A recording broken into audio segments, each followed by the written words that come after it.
Ngôi nhà hoàn thiện, vẫn là Pháo là vị khách đầu tiên nhất đến thăm.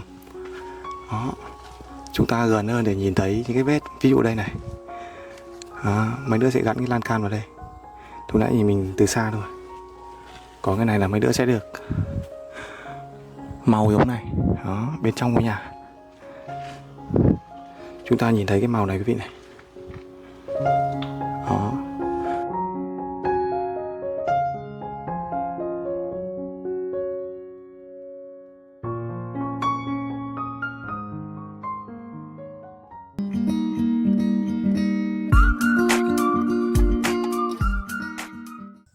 Xin chào quý vị và các bạn, và đây là nội dung nữa mà Pháo truyền tải đến kênh.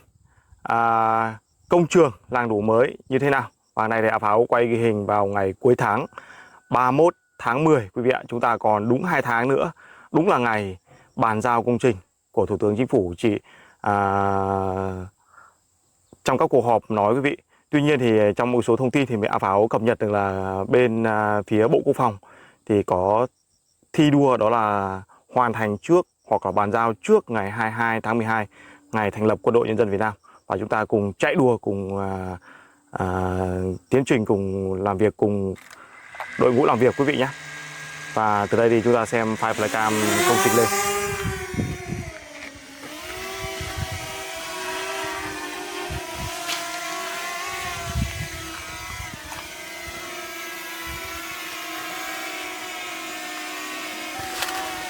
Công trình làng Đủ mới quý vị ạ. Và từ hướng này đi chúng ta có thể nhìn thấy một phần làng Đủ cũ luôn đấy quý vị. Pháo quay tầm trưa, thế nên là cái độ nhộn nhịp mọi người chăng nữa thì nó sẽ ít hơn. Và thời điểm này thì Pháo mới vào ghi hình được quý vị nhé, không là gây cản trở các chú các bác lực lượng làm việc quý vị ạ. Chúng ta bắt đầu bay và lên xem từ hướng này. Nhiều bạn sẽ nói với Pháo là tất cả những cái kênh hoặc mọi thứ đi chăng nữa thì không đưa ra được những cái kích thước hoặc là chiều ngang, chiều dọc hoặc là đất của một hộ gia đình là bao nhiêu. Này thì Pháo dẫn chứng từ cái bản thiết kế này lên quý vị nhé. Mình không phải được học và đào tạo trong ngành nghề xây dựng hoặc là có kiến thức về ngành xây dựng quý vị ạ, để dẫn dắt nói những câu chuyện nó một câu dân gian gọi là múa rìu có mắt thợ đấy quý vị. Nó không đúng thì là sai, đi thành ra là trò cười. Thế nên là mình dẫn lên đây thì quý vị có thể là tạm dừng lại và xem quý vị nhé, một trong cái bản vẽ thiết kế của công trình làng Đủ. Và ở đây thì chúng ta có thể thấy luôn được, đó chính là đơn vị thiết kế thi công và tên của những người thiết kế thi công ở đây luôn đấy quý vị.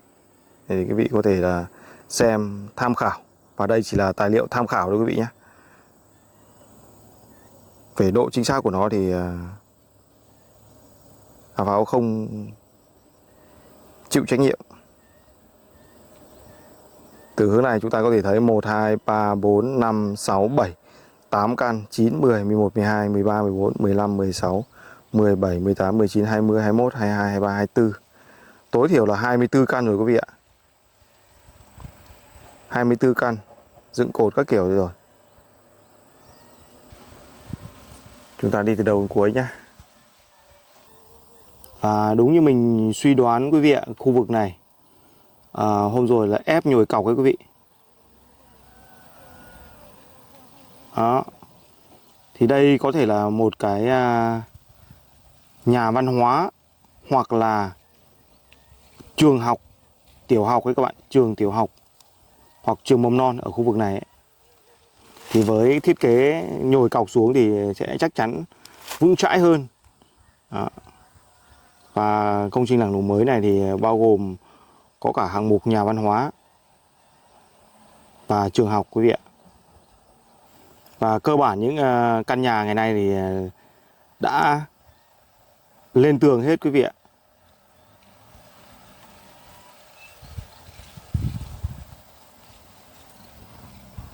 Và căn nhà hôm rồi thì Pháo ghi hình ấy thì đã có cả mái của bếp quý vị ạ. Chúng ta quay ghi hình đến đâu, hạng mục đến đâu thì chúng ta nói đến đấy quý vị nhé. Và trong cái bản thiết kế này của mình thì có bao gồm cả điện và nước thải các kiểu. Tổng công trình ở trong cái bản thiết kế mà Áo Pháo xin được ấy thì có hết đấy quý vị. Trong khi chẳng qua là mình không phải là người học ngành xây dựng, thế nên là xem thì nó cũng không có am hiểu gì lắm. Mình cũng không có thể giải thích luôn ở đây được. Với một chút kiến thức từ thời điểm ngày trước học, đó chính là môn kỹ thuật các bạn. Kỹ thuật công nghiệp thời bọn mình học ấy thì có sơ qua về cái bản vẽ, học cái bản vẽ một xíu. 1 2 3 4 5 6 7 8 và 8 căn. 8 căn này thì đang được hoàn thiện mái. Duy nhất một căn bên trái của chúng ta đây thì xong cả mái nhà lớn và mái bếp. Và như mình nói, cái ngôi này thì có hướng đắc địa, đó chính là view Triệu Đô nhìn ra bản. Và từ hướng này thì các bạn có thể nhìn thấy đó là làng Nủ Cũ. Làng Nủ Cũ các bạn. Nơi xảy ra thiên tai đấy các bạn. Và làng Nủ Cũ và làng Nủ Mới nếu mà đi khoảng cách thì có độ 2 km thôi. Theo đường đi các bạn nhé. Theo đường chim bay thì có thể là ngắn hơn làng Nủ Mới một chút. Và đây hình hài từ hướng này chúng ta có thể thấy nhìn giống với bản vẽ thiết kế quý vị. Và lấy được luôn ngôi nhà sàn. Thứ nữa đó chính là có cả bếp quý vị ạ.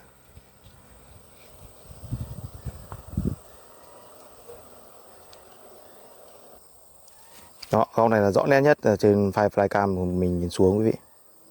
Ồ, căn bếp vẫn chưa lợp xong đâu các bạn. Vẫn còn một xíu xíu nữa.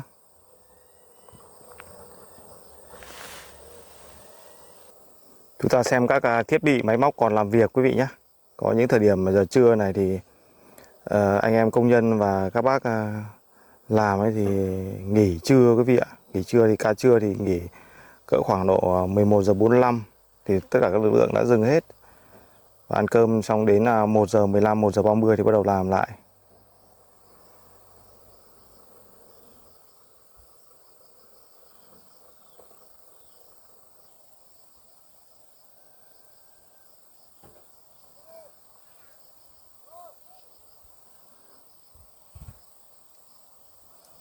Chúng ta nhìn xem hai cái chỗ này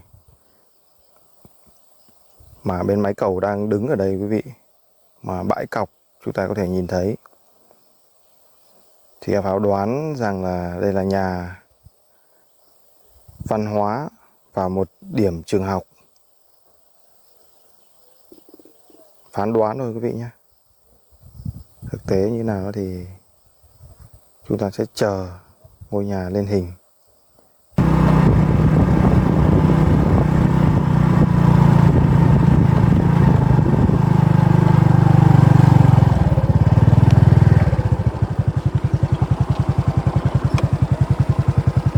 Đây quý vị và các bạn, Pháo lên chỗ công trường thi công làng Nủ Mới rồi. Những ngôi nhà mà theo Áo Pháo thấy đây là có thể là tầm thấp nhất đấy quý vị, theo bậc thang thấp nhất. Những cái cột thì ngày nay đã được dựng lên. Đó. Con cầu này vẫn đang tư thế chờ để chiều làm này. Và chiều nay sẽ làm nốt bên này quý vị. Căn này đang gác những chi tiết để hoàn thiện những bộ khung đấy quý vị.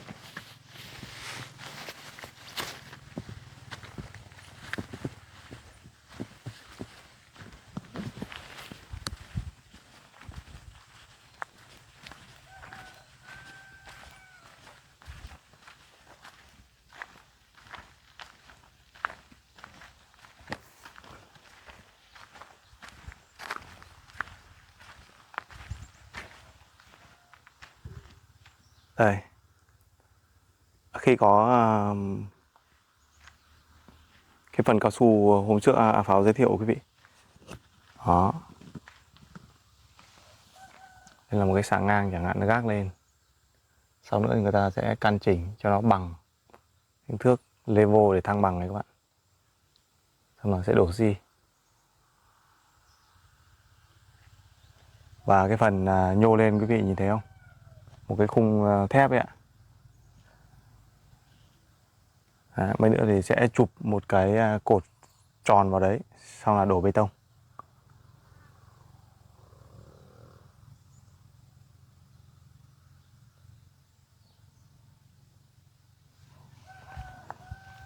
Và phần cao su đây.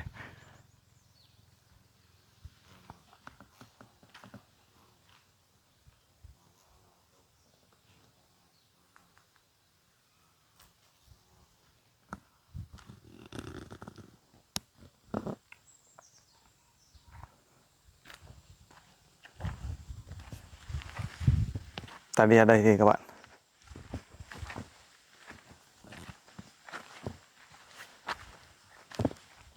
Đây cũng là một khung nữa.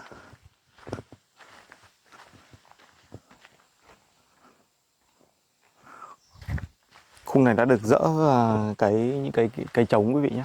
Thế nên là nó đang đứng vững chãi như này rồi. Bình thường những cái cột của đồng bào người Tày của mình ấy thì nó không có móng đâu quý vị ạ.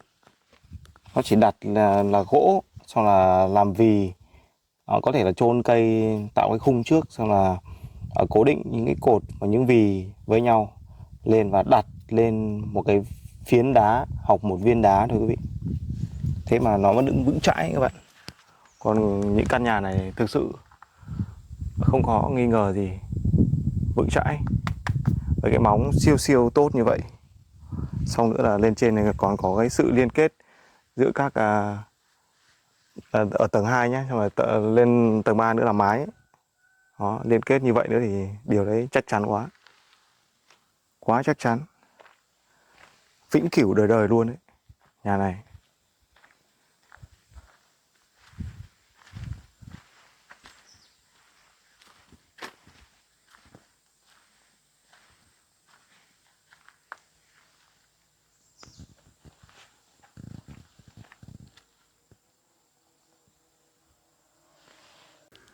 Đây các bạn, mình quay trên sàn để các bạn xem. Sàn này hiện tại chưa lắp này. Đó. Cái lỗ này chính là đổ xi măng đấy, bê tông mắc cao vào để cố định. Và cái cố định này có một cái thanh 18, thép 18 ở giữa. Đó, một lượng xi măng nữa sẽ xuống dưới, và cái phần đó chính là cao su này để giữ lại sàn. Và với sàn cả nhà lớn và nhà bếp thì là 100 mét vuông. Mình ước khoảng nha quý vị nhé. Theo bản thiết kế mà mình tham khảo, đó là 100 mét vuông.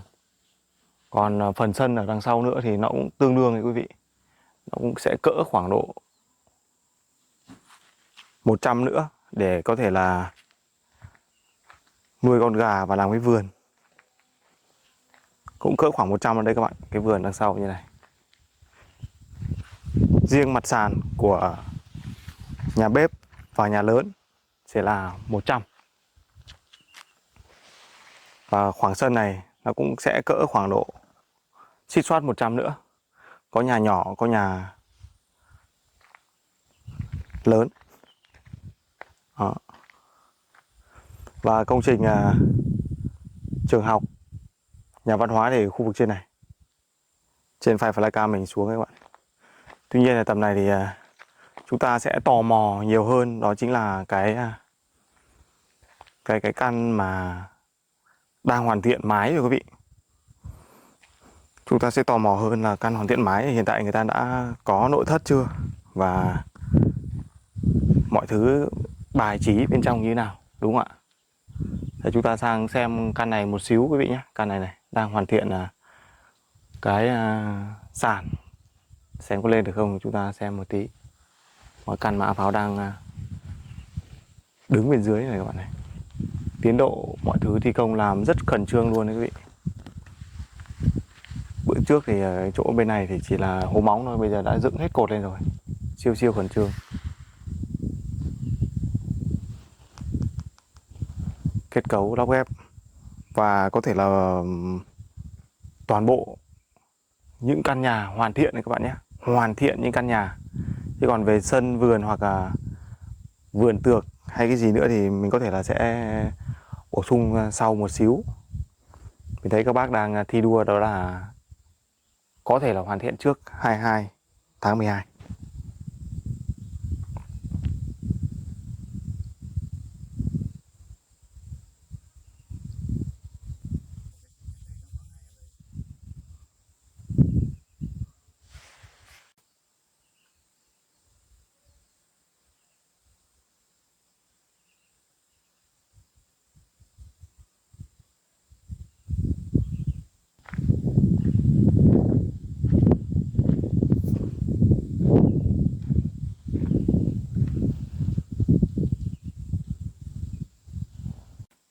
Đây là cái cầu thang hôm xưa này mình cũng ghi hình cho quý vị này. Và đây là những bậc cầu thang mà đang được đưa xuống đi. Mỗi cấu kiện này là 10 thang các bạn. Xong này lắp ghép vào. Siêu siêu nặng.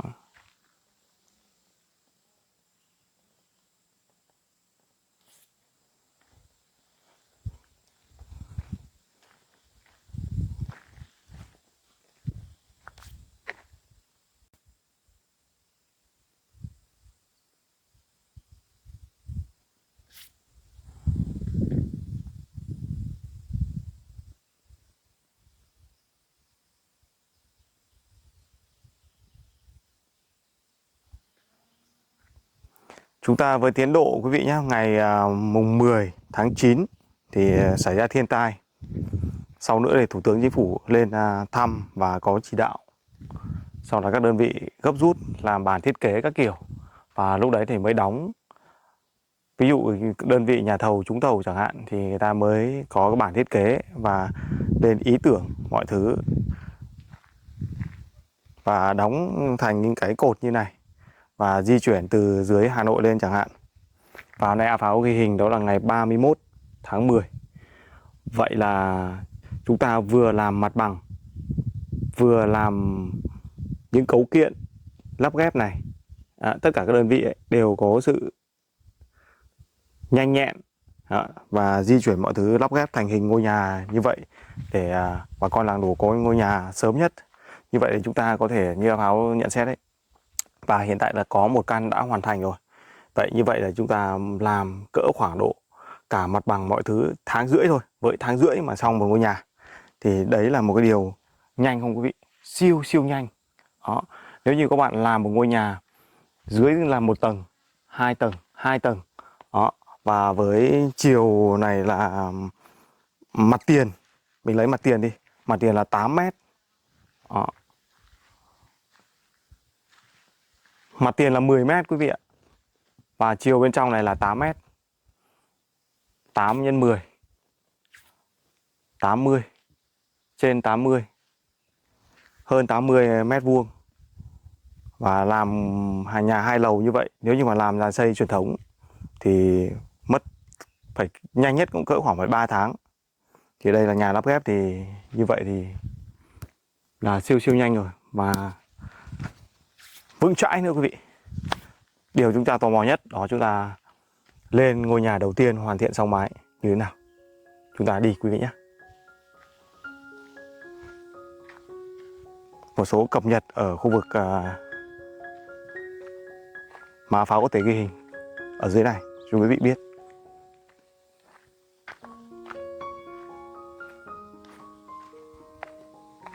Chúng ta cùng xem cái căn này nhé, ngày mai sẽ dỡ cái này quý vị. Đó. Dỡ này để thành hình ngôi nhà này. Ok, một chút hình ảnh như vậy.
Rồi các bạn, mệt quá, đi bộ.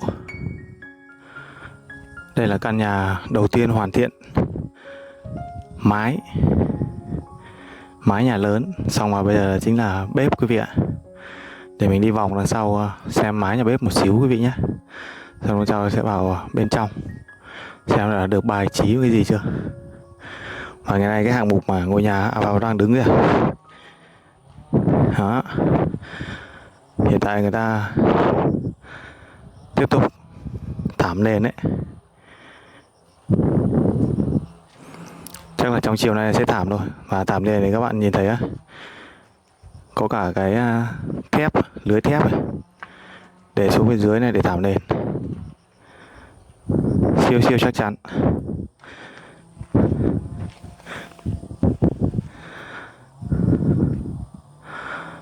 Ta sang sau ngôi bếp một tí, căn bếp hoàn thiện mái lên một tí quý vị nhé.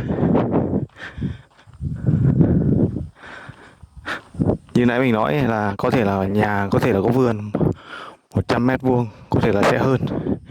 Ví dụ như ngôi này này, vườn này sẽ rộng hơn ấy.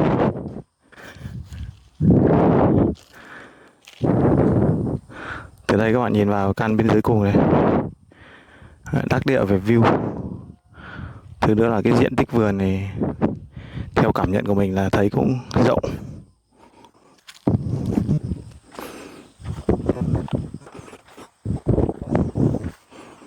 Đây, chúng ta lên căn này đi. Tiếp cận từ đằng sau quý vị nhé. Vì đằng trước thì mình đi nhiều rồi. Đi đằng sau thì cho độc dị lạ đi.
Đây các bạn, những cái mà mình trong cái tầm hiểu biết của mình thì mình đã nói vài video trước. Này chúng ta xem hình ảnh thôi nha các bạn nhé.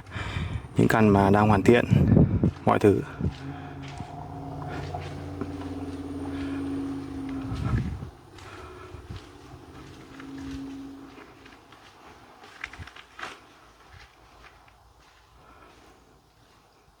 Căn hoàn thiện nhiều nhất.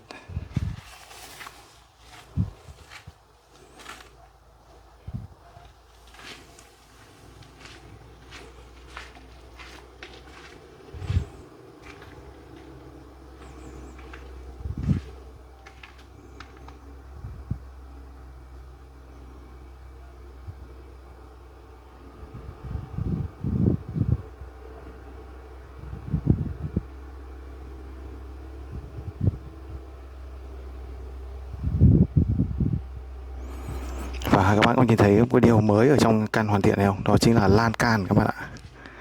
Lan can màu ghi đã được gắn lên rồi. Đó, đương nhiên là lan can cầu thang cũng sẽ có quý vị nhé. Lan can trước cửa nhà.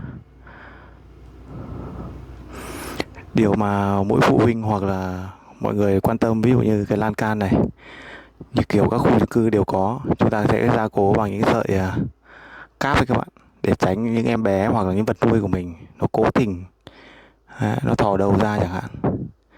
Thì đây thì cũng gia cố ở cái mức dày nhất. Đấy, thường cái tập quán bà con đồng bào mình sẽ ra ngoài hiên hóng gió. Và các bạn nhìn thấy vách không? Ngày nay mọi thứ đã được bả ma tít đấy quý vị, để lên sơn. Đó, chi tiết ở trên đầu cầu thang đó chính là một sắt vuông hàn để chuẩn bị có tay vịn cầu thang lên. Mái lợp như vậy, mình đang ở căn này, đối diện căn kia để quay. Đó. Lên nhà thì trông nữa nhá, nếu mà mình tiện mình lên từ những căn bên cạnh nhìn sang căn hoàn thiện thì chúng ta nhìn ngoại hình trước đã. Đó. Căn bếp này nhìn đằng sau cũng vậy. Sở dĩ áo áo ngập ngừng không lên quý vị, các anh thợ, các chú thợ hiện tại cũng đang nghỉ ở dưới sàn. Đó. Mình vào thì cũng kinh động quý vị, làm họ đang nghỉ. Và chúng ta ra giữa đường nhìn vào các bạn nhé. Và đây là những cái điểm thay đổi trong buổi ghi hình ngày nay của vào quay. Người ta bả hết ở bên ngoài. Căn bếp quý vị nhìn thấy không? Màu trắng nha, bả hết này.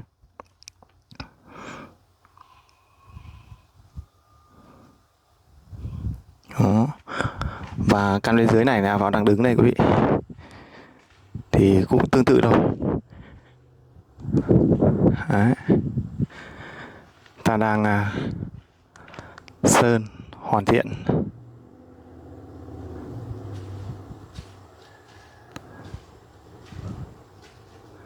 Cột các kiểu, sơn để lợp mái.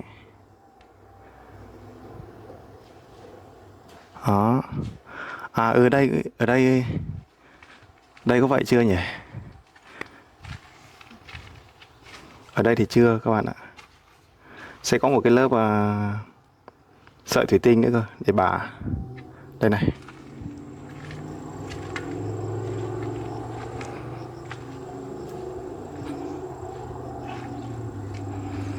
Một lớp sợi thủy tinh để bả. Xong rồi sau sẽ bả ma tít. Đại loại là một thứ bột của xây dựng các bạn nhé. Mình không có kiến thức về cái đấy, có thể là nói sai. Để nó bằng đi, xong là bằng phẳng đi, xong là mới sơn. Đó, sợi thủy tinh này. Ok, mình sang căn bên kia thì nhìn sang. Và từ hướng này chúng ta có thể nhìn thấy toàn bộ ngôi nhà từ đằng sau, có cả bếp, góc quay, máy quay từ flycam và từ bếp này nhìn lên. Căn này thì chưa hoàn thiện để lợp mái đâu quý vị nhé. Chiều này nữa các bạn nhìn thấy những cái sợi dây thừng ở đấy ấy. Đó, sẽ kéo lên để lợp.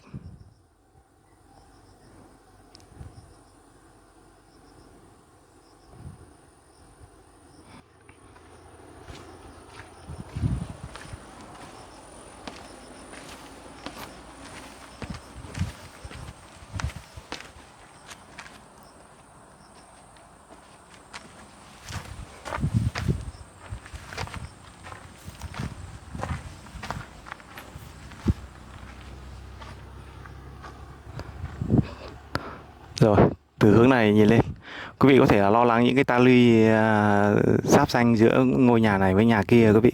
Sau này chắc chắn là người ta sẽ xử lý hết. Chẳng qua là bây giờ người ta chưa đến công đoạn đấy thôi. Chúng ta cứ chờ. Ví dụ từ ngôi này này, chúng ta nhìn sang ngôi nhà hoàn thiện, đấy, có lan can này, đẹp không? Họ quay mình lên một tí nữa để zoom ra các bạn xem. Và đều có màu là màu ghi. Nhìn từ xa cái tấm lợp về có ánh màu xanh quý vị nhé. Còn lan can thì với kết cấu sắt ở trên kia là cùng một màu. Màu xám hơi đỏ đỏ một tí. Còn mái lợp lên thì với mắt nhìn của mình thì cũng là màu tối thôi, nhưng mà tuy nhiên là nó vẫn có ánh màu xanh.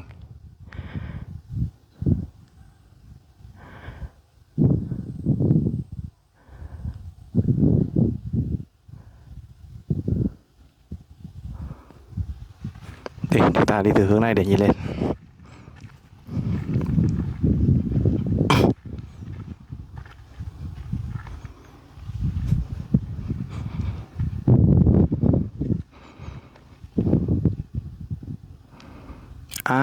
Quý vị ơi, ngôi nhà nhiều khả năng là sẽ có màu giống như màu lan can đấy quý vị. Ở bên trái đây này, chúng ta nhìn thấy mấy vết sơn không các bạn? Sau khi bả mọi thứ xong nhá, chúng ta nhìn thấy cái màu ở bên trái ngôi nhà này không? Đó, chúng ta lên cao lên một tí nữa đi, thu ống máy và lên cao lấy bằng. Chúng ta nhìn thấy màu ghi không?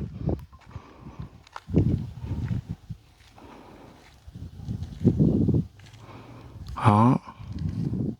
Vậy thì ngôi nhà dường như là sẽ có màu đồng màu với màu của lan can quý vị ạ. Đoán rồi nhá các bạn nhá. Để mai cái kia lên hẳn hình hài ngôi nhà thì sẽ như nào. Hiện tại mình thấy có một phần màu là như vậy.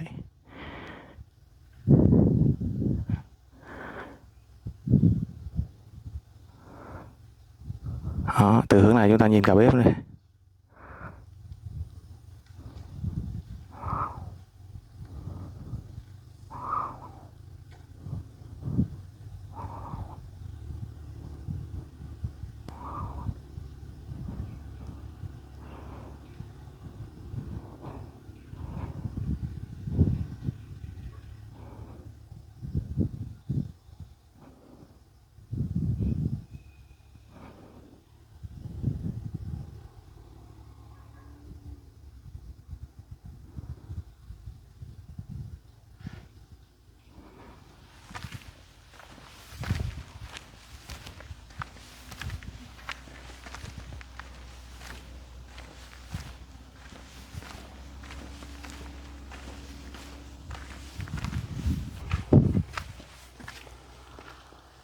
Ngôi nhà hoàn thiện, vẫn là vào là vị khách đầu tiên nhất đến thăm.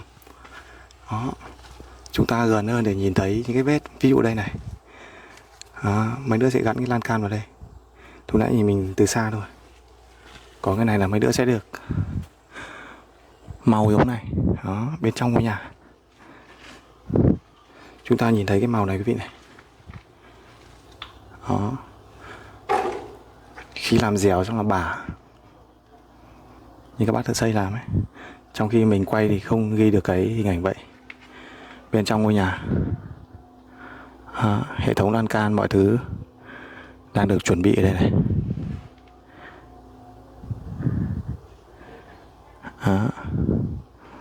Góc nhìn trên.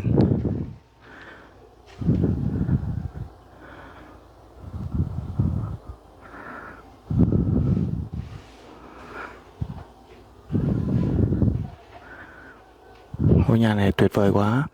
Đối với thu nhập của một người ở nông thôn quý vị nhé, để làm ngôi nhà này. Đó, mình lấy nhân sự là gồm có thế hệ ông bà đi, xong là bố mẹ nữa. Và thường thì người Tài thì sẽ đẻ cỡ khoảng độ 2 đến 3 con. Mình lấy có 2 trai đi, một gái chẳng hạn. Thì làm ngôi nhà này, chi phí nếu như mà với chi phí gạch, các thiết bị hiện tại bây giờ ấy, thì ở đồng bào mình một căn như vậy chăng nữa thì như hôm rồi Pháo nhầm tính ấy, cái khung thôi mà chúng ta không nói đến vách nhá, thì đó là 400 triệu, 400 triệu. Chúng ta có vách, hệ thống điện mọi thứ nữa thì nó cỡ khoảng độ 600 triệu. Đấy là đất mình có rồi. Căn này cỡ khoảng độ 800 triệu thì cũng đúng rồi các bạn. Thì mọi thứ mình đọc tìm hiểu tài liệu lại thì gạch khí trứng áp thì sẽ đắt hơn. Tuy nhiên thì mình rút gọn thời gian hơn. Thì nó cũng có cái ưu và nhược điểm. Ví dụ là đây căn bếp này, chắc là đội thi công ngoại thất, ví dụ như là bả ma tít sơn xong, bả ma tít sơn xong thì mới đến tốp thợ làm điện và nước quý vị ạ. Đây là căn bếp nối với nhà vệ sinh, và đây chính là nhà vệ sinh. Căn bếp thì mình thấy ở trên bản thiết kế là 9 mét vuông quý vị nhé.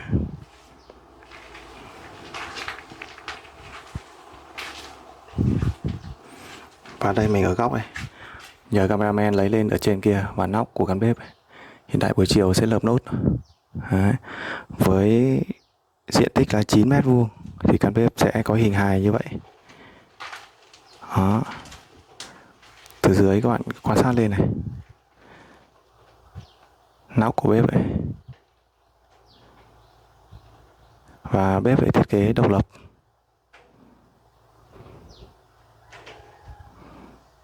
so với nhà chính. Đó, đây là phong tục tập quán của đồng bào người Tày rồi. Và chúng ta từ hướng này nhìn cái mái một tí các bạn. Mái của nhà lớn từ đằng sau. Đó. Này có đẹp không bạn? Đẹp quá đấy chứ. Bên trong ta nhìn thấy rồi, ta lên trên nó nhìn thấy chính diện vào ngôi nhà quý vị nhé. Góc đấy thì mình chưa quay và để các bạn cảm nhận.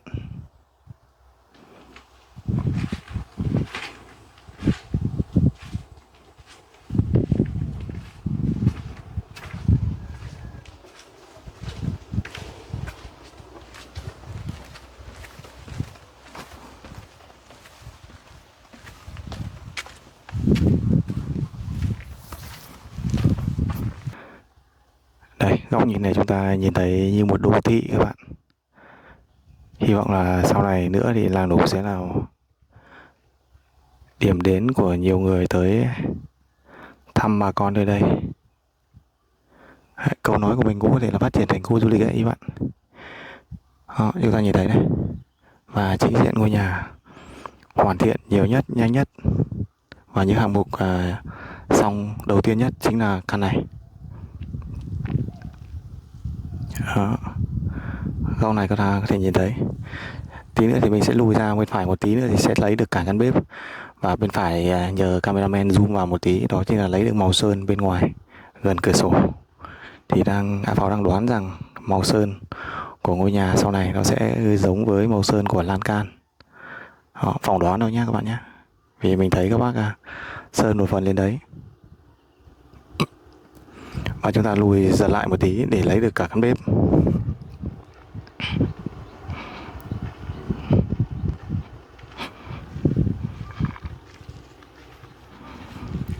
Đó, căn bếp mọi thứ lợp xong, hình hài như vậy.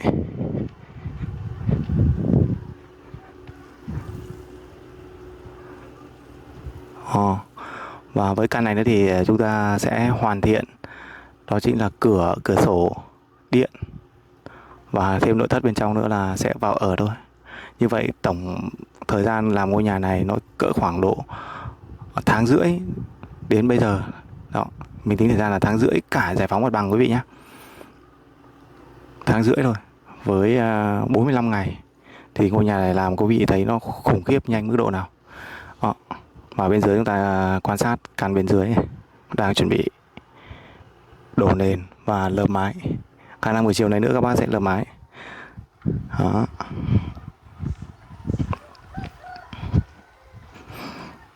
Và đây, những căn như này. Hôm nay mình thấy có hiện diện đây này các bạn này. Đó là những ống PVC, ống nhựa PVC.